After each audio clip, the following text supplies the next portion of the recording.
बिस्मिल्लाहिर्रहमानिर्रहीम। अस्सलाम वालेकुम। मेरा नाम है जावेद। हाजिर हूँ आज एक नई रेसिपी के साथ। आज की जो रेसिपी है वो है मटन स्ट्यू। तो चलें किचन में, मैं आपको बताता हूँ मुझे मटन स्ट्यू के लिए किन चीज़ों की ज़रूरत है। तो मटन स्ट्यू के लिए मुझे चाहिए 1 किलो मटन,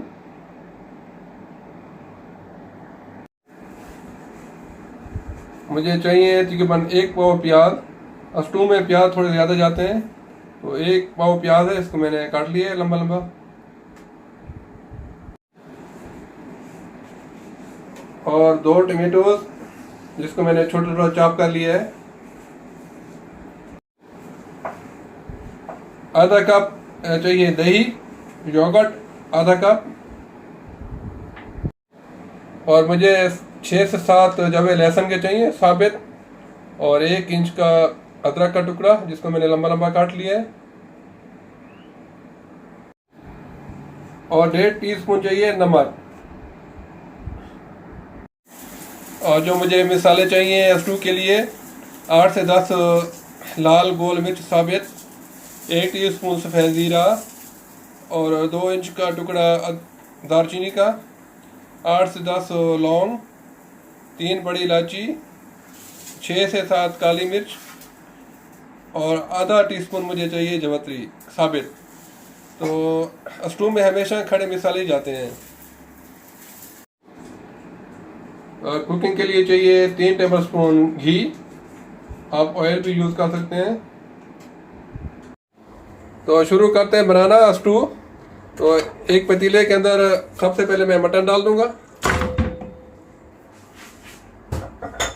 और 1 कप पानी,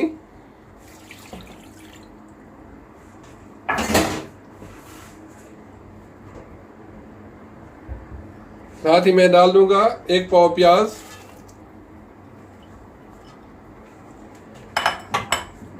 खड़े मसाले सारे,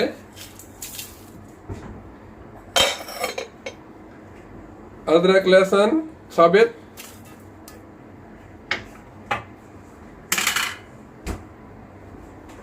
और 2 आधा टमाटर कटे हुए, और आधा कप दही भी। सब मसाले एक साथ डाल के मैं इसको 45 मिनट तक पकाऊंगा, जब तक गोश्त अच्छी तरह गल जाएगा। फिर इसको मैं भून के फिर बताता हूँ आगे इसको क्या करना है। तो अपने गोश्त को 45 मिनट तक लाजमी पकाना है ताकि अच्छी तरह गल जाए। और सारी चीज़ें बगैर घी बिल्कुल लास्ट में डालेंगे, बाकी सारी चीज़ें आपने डाल देनी है।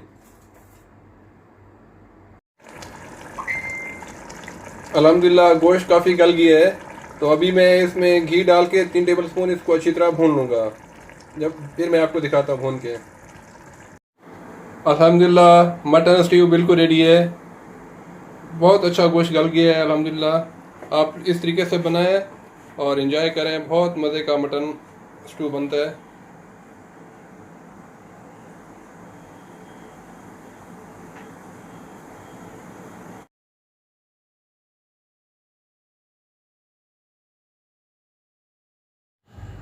उम्मीद है आज की रेसिपी पसंद आई होगी। अगर पसंद आई है तो प्लीज़ मेरे चैनल को सब्सक्राइब कर लीजिएगा।